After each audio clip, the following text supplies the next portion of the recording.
Baik, Salam. Hari ini saya akan membaca serta merenungkan kebenaran firman Tuhan yang terambil dari kitab Efesus 5 ayat 8 sampai 14. Perikopnya hidup sebagai anak-anak terang. Memang dahulu kamu adalah kegelapan, tetapi sekarang kamu adalah terang di dalam Tuhan.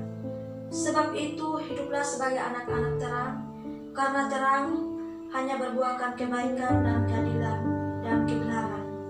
Dan ujilah apa yang berkenan kepada Tuhan. Janganlah turut mengambil bagian dalam perbuatan-perbuatan kegelapan yang tidak berbuahkan apa-apa.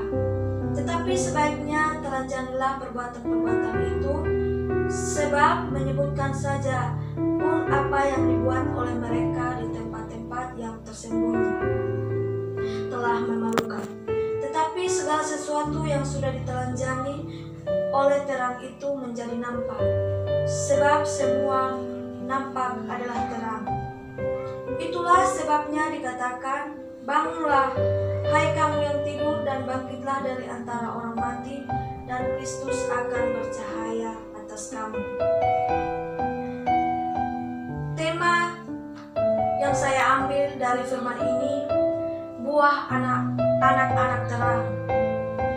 Pertama-tama, Tuhan menegaskan dan mengingatkan kita akan perbedaan yang terjadi atas diri kita yang berbeda di dalam Tuhan. Dulu kamu adalah gelap dan sekarang kamu adalah terang. Memang status kita sudah diubahkan dari seorang berdosa, sekarang sudah hidup di dalam hadirat Tuhan. Mengapa anak-anak itu sangat penting?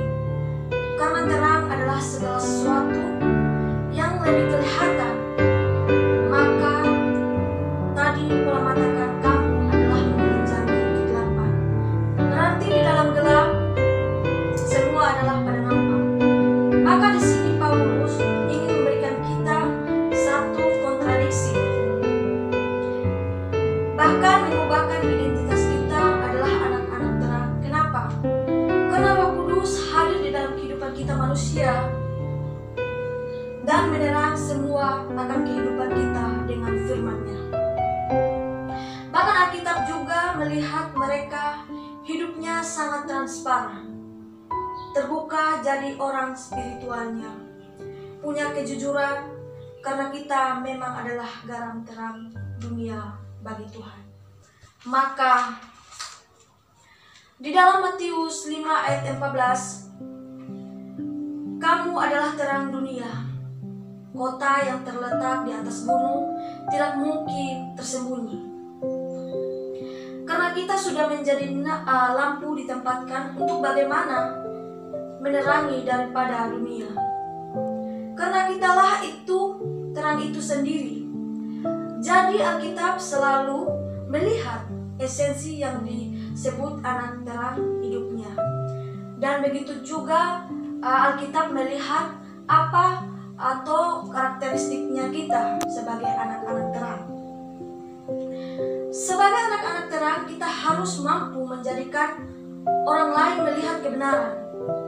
Jika seorang berada dalam kegelapan, maka ia berada dalam kebingungan, tidak membedakan mana yang benar dan mana yang baik.